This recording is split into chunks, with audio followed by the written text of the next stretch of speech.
बिस्मिल्लाहिर्रहमानिर्रहीम। अस्सलाम वालेकुम एवरीवन। आज की वीडियो में हम डिस्कस करने जा रहे हैं विक्टोरियन एज इंग्लिश लिटरेचर में, जो कि रोमांटिक एज के बाद आती है और जो स्टार्ट होती है 1832 से और एंड होती है 1900 पे। The Victorian age in English literature began in second quarter of the 19th century and ended by 1900।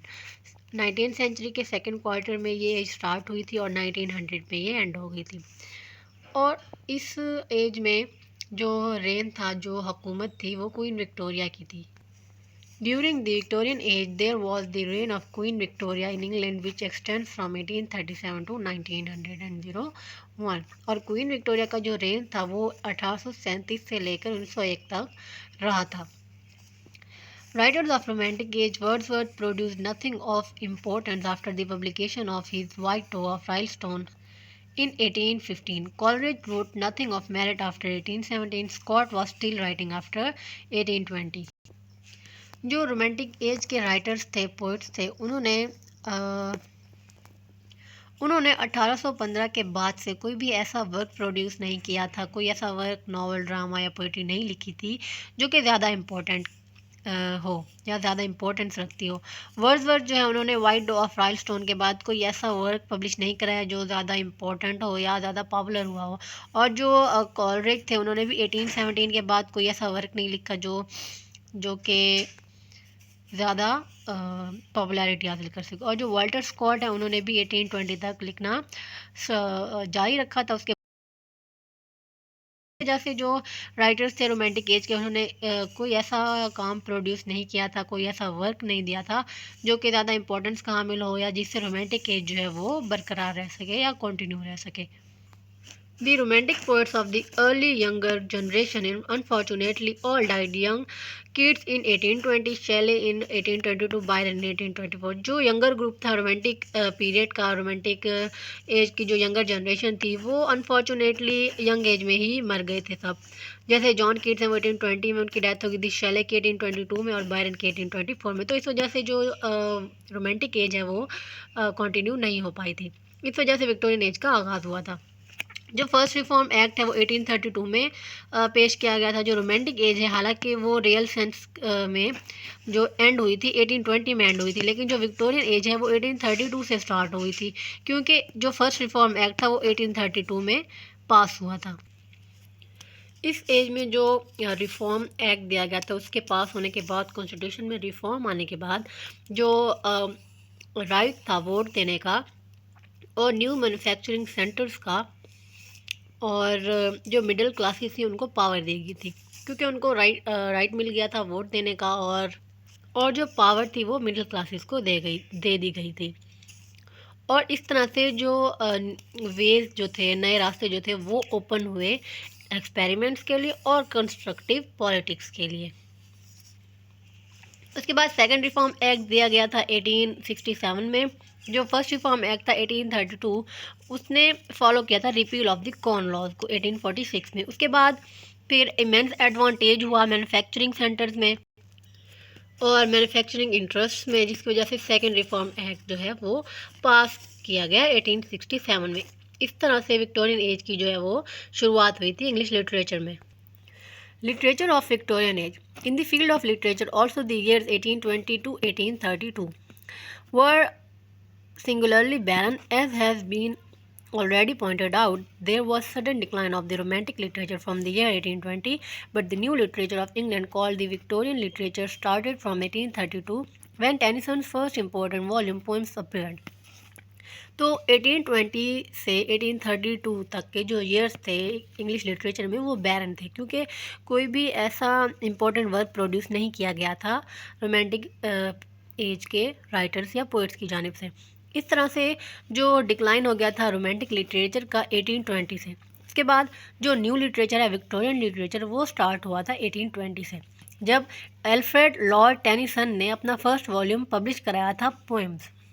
और कार्लाइल ने साल्टर रिसर्टस, डिकिंस ने स्केचेस बाय बोज और ब्राउनिंग ने ड्रामेटिक लिरिक्स जब लिखी थी। तो इस तरह से जो विक्टोरियन एज का लिटरेचर है वो स्टार्ट हुआ था। विक्टोरियन एज को दो पीरियड्स में डिवाइड किया जाता है। The Victorian age is so long and complicated, and the great writers who flourished in it are so many that for the sake of convenience, it is often divided into two periods. क्योंकि ये जो Victorian period है ये बहुत ज़्यादा लंबे अरसे पर मुहित है, बहुत लॉन्ग पीरियड है और कॉम्प्लिकेटेड भी है। इसमें राइटर्स, पोइट्स और जो नॉवलिस्ट, ड्रामाटिस्ट, प्रोज राइटर जो है वो बहुत ज़्यादा हैं और उनके वर्क्स भी बहुत ज़्यादा है। तो इस वजह से कन्वीनियंस के लिए हम इस पीरियड को दो पीरियड में डिवाइड करते हैं, अर्ली विक्टोरियन पीरियड और later Victorian period. Early Victorian period, the earlier period which was the period of middle class supremacy, the age of laissez faire और free trade extended from 1830 to 1870। तो जो early Victorian period था उसको middle class supremacy का period भी कहा जा सकता है और लेसिस फायर जो है ये भी इसमें हुआ था, फ्री ट्रेड हुई थी और ये पीरियड जो है 1832 से 1870 तक जो है वो एक्सटेंड करता है। अर्ली विक्टोरियन के पीरियड के जो राइटर्स हैं उनमें Tennyson, Carlyle, Browning, Ruskin, Dickens और थेकरे हैं। All these poets, novelists and prose writers from a certain homogeneous group because they exhibit the same approach to the contemporary problem than the same literary, social and moral values. और ये जो poets हैं, नॉवलिस्ट्स या pros writers हैं, ये homogeneous group से related है, means कि इनका एक ही ग्रुप है क्योंकि ये कंटेम्प्रेरी जो प्रॉब्लम्स होती थी उनको ये एड्रेस करते थे, उनको ये अपने लिटरेरी वर्क्स के अंदर बताते थे। नेक्स्ट है letter Victorian period. Letter Victorian period जो है ये 1870 के बाद स्टार्ट हुआ था और जो राइटर्स थे लेटर विक्टोरियन पीरियड के वह Christina Rossetti, William Morris, Swinburne, Thomas Hardy, हार्डीमैन, पेटर, जॉर्ज इलियट और मेरिडिथ थे। अब पोइट्री देखते हैं कि पोइट्री किस तरह की थी। In poetry Rossetti, Swinburne and Morris were the protagonist of new movement called pre Raphaelite movement, क्योंकि इस विक्टोरियन पीरियड में प्री राफाएलाइट मूवमेंट भी हुई थी और जो रोसेटी हैं, स्विनबर्न है और मॉरिस हैं वो प्रोटैगनिस्ट हैं इस मूवमेंट के। और एस्थेटिक मूवमेंट जो है वो प्री राफाएलाइट मूवमेंट के बाद आई थी। उसके बाद नॉवल है। In the field of novel George Eliot is the Pioneer of what is called the modern psychological novel. Modern psychological novel की प्रोटैगनिस्ट थी जॉर्ज इलियट, जिसको बाद में हार्डी और मेरिडिथ आगे लेकर चले थे। नेक्स्ट है prose. In prose Newman tried to revolutionise Victorian thought by turning it back to Catholicism and Peter came out with his purely aesthetic doctrine of art for art's sake, which was directly opposed to the fundamentally moral approach of the prose writers of the earlier period, Carlyle, Arnold and Ruskin. Thus we see a clear demarcation between the two periods. तो इस तरह से जो pros थी उसमें भी new man जो उसने ट्राई किया था रेवोल्यूशनरी एस्थेटिक और इस टाइप के कॉन्सेप्ट्स लाने को, और फिर उन्होंने कैथोलिसिज्म को टर्न करने के लिए बहुत सी एफर्ट्स की थी। उसके बाद जो पेटर हैं वो आए थे और अपनी purely aesthetic doctrine art for arts sake को साथ लेकर आए थे और ये उनका स्लोगन था कि आर्ट को हमें आर्ट के लिए ही लिखना चाहिए और इसमें किसी टाइप के सोशल और जो इकोनॉमिक प्रॉब्लम्स होती हैं उनको इसमें एक्सप्लेन नहीं करना चाहिए, जो कि अपोजिट था कार्लाइल, आर्नल्ड एंड रस्किन की जो वर्क्स थे उनके बिल्कुल अपोजिट था। और इस तरह से इन दो पीरियड में क्लियर हमें डिफरेंस देखने को मिलता है। पीछे हमने विक्टोरियन एज का इंट्रोडक्शन देखा, उसका जो पॉलिटिकल प्रोग्रेस थी उसको देखा, लिटरेचर में, पोइट्री में, नावल में और प्रोज में कौन कौन से राइटर्स थे अर्ली विक्टोरियन पीरियड और लेटर विक्टोरियन पीरियड। अब हम देखते हैं कि इस एज की कैरेक्टरिस्टिक्स क्या थी। जो इस एज की कैरेक्टरिस्टिक्स हैं वो ये हैं। एज ऑफ प्रोज भी इसको कहते हैं। The Victorian age is known as the age of prose, though the age has produced many poets who deserve to rank among the greatest. This is emphatically in age of prose. हालांकि इसमें poets भी थे जिन्होंने great works produce किए थे poetry में, लेकिन इसको एज ऑफ प्रोज कहते हैं। नेक्स्ट है मोरल पर्पस। मोरल पर्पस जो है वो की नोट है विक्टोरियन लिटरेचर का। लिटरेचर जो था इस एज का उसने प्रोज और पोइट्री दोनों में जो है वो प्योरली एस्थेटिक स्टैंडर्ड्स को एड्रेस किया है और जो इनका डेफिनेट पर्पस था वो मोरल पर्पस था। टेनिसन, ब्राउनिंग, कार्लाइल, इनको ना सिर्फ मास्टर्स ऑफ लिटरेचर कहा जाता है बल्कि टीचर्स ऑफ इंग्लैंड भी कहा जा सकता है। और इसको एज ऑफ रियलिज्म भी कहते हैं क्योंकि इसमें जो मोरल पर्पस था उसको बहुत ज़्यादा एड्रेस किया गया था और इसमें रियलिटी के ऊपर बेस्ड जो वर्क्स थे वो प्रोड्यूस किए गए थे, क्योंकि रोमांटिक एज में इमेजिनेशन, नेचर, इस टाइप की जो चीज़ें थी उनको प्रोड्यूस किया गया था, लेकिन जो विक्टोरियन एज है इसमें रियलिटी के ऊपर बेस्ड ज़्यादा वर्क्स प्रोड्यूस किए गए थे, इस वजह से इसको एज ऑफ रियलिज्म भी कहते हैं। नेक्स्ट है पीस एंड प्रॉस्पेरिटी। ये लॉन्ग पीरियड था पीस एंड प्रॉस्पेरिटी का। रिफाइंड सेंसिबिलिटी थी, नेशनल सेल्फ कॉन्फिडेंस था ब्रिटेन के लिए, क्योंकि ये जो एरा था ये सोशल वैल्यूज़ और जो सेक्सुअल रेस्ट्रेंट है उससे एसोसिएटेड था। नेक्स्ट है आइडियलिज्म। इस एज को एज ऑफ डाउट भी कहते हैं क्योंकि इसमें पेसिमिशन था और न्यू कॉन्सेप्ट जो थे मैन के, यूनिवर्स के और गॉड के, वो इवेल्युएट हो रहे थे।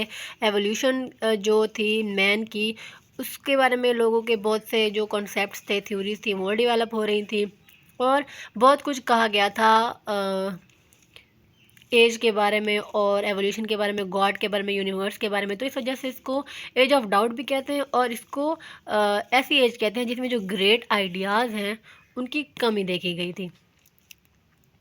इस एज को एज ऑफ कॉम्प्रोमाइज़ भी कहते हैं क्योंकि 19th सेंचुरी में जो पेट्रियोटिज्म था वो सुपीरियॉरिटी के जो आइडियाज़ थे उससे इन्फ्लुएंस हुआ था, इफेक्ट हुआ था। और जो विक्टोरियंस थे, क्वीन विक्टोरिया के रेन में स्ट्रिक्ट रेन था क्वीन विक्टोरिया का, जिसकी वजह से उन्हें बहुत कॉम्प्रोमाइज़ करना पड़ा था और इस वजह से इसको विक्टोरियन कॉम्प्रोमाइज़ जो टर्म थी वो भी क्वीन विक्टोरिया के रेन में ही आई थी। तो इस वजह से इसको एज ऑफ कॉम्प्रोमाइज़ भी कहते हैं। नेक्स्ट है चिल्ड्रन लिटरेचर। इस एज में जो चिल्ड्रन लिटरेचर है, चिल्ड्रन की जो बुक्स होती हैं वो ज़्यादा पब्लिश की गई थी, प्रोड्यूस की गई थी। संडे स्कूल मूवमेंट जो थी वो भी इसी एज में चली थी, जिसमें जो पैम्फलेट्स थे वो डिस्ट्रीब्यूट किए जा सकते। मोरलिस्टिक स्टोरीज थी जो कि सिंपल इंग्लिश में लिखी गई थी ताकि नॉलेज जो है बाइबल का उसको डिस्ट्रीब्यूट किया जा सके चिल्ड्रन में और पुअर फैमिलीज में, ताकि उनके जो मोरल ग्रोथ है वो हो। नेक्स्ट है religion and science. Victorian age में जो रिलीजियस फेथ और साइंसेस थे ये ब्यूटीफुल अकॉर्डेंस में देखे गए थे। इनके रिलीजन और साइंस का आपस में म्यूचुअल कनेक्शन था और रिलीजन ने पॉलिटिकल और सोशल जो लाइफ थी उसको बहुत इफ़ेक्ट किया था, जो कि आज की दुनिया में अनइमेजिनेबल लगता है। Study of God word in the Bible and his works in nature, ये जो था ये इम्पोर्टेंट इनका थीम थी। नेक्स्ट है new education. The education acts making a certain measure of education compulsory rapidly produced and enormous reading public. जो education थी उसके ऊपर ज़्यादा फोकस किया गया था इस एज में, क्योंकि जो एजुकेशन थी वो लोगों को दी जा रही थी और लोग जो है वो कॉन्शियस हो रहे थे, लिटरेट हो रहे थे और जो जहालत है वो नहीं रही थी इन लोगों के दरमियान, क्योंकि उनको शऊर आ रहा था लोगों को। और जो बुक्स थी उनकी प्रिंटिंग भी सस्ती हो गई थी और जो बुक्स थी वो भी सस्ती हो गई थी। तो इस वजह से बुक्स की डिमांड में भी इजाफा हुआ था और लोग जो है वो पढ़े लिखे हो रहे थे और एजुकेशन की जो इम्पोर्टेंस है उसको समझ रहे थे। उसके बाद है फ्रीडम फ्रॉम वॉर।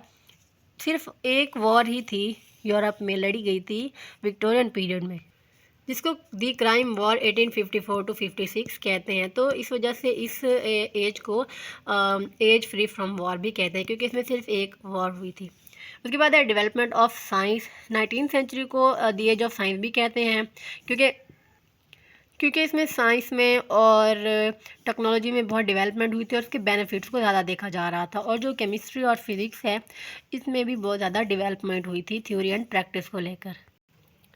उसके बाद है सोशल अनरेस्ट। जो डेली नीड्स होती थी लोगों की, जो प्रॉब्लम्स होती थी ऑर्डिनरी पीपल की, जैसे पॉवर्टी होगी, पुअर हाउसिंग होगी, ill health, horrifying level of child mortality, hungers, long hours of grinding labour, इसने सोशल अनरेस्ट प्रोड्यूस किया था इस एज में। तो इस वीडियो में हमने विक्टोरियन एज, उसका पॉलिटिकल पर्सपेक्टिव और उसका लिटरेचर से रिलेटेड पर्सपेक्टिव और उसकी कैरेक्टरिस्टिक्स को डिस्कस किया है। मुझे कि आप लोगों को टॉपिक समझ में आ गया होगा। वीडियो को लाइक और चैनल को ज़रूर सब्सक्राइब कीजिएगा।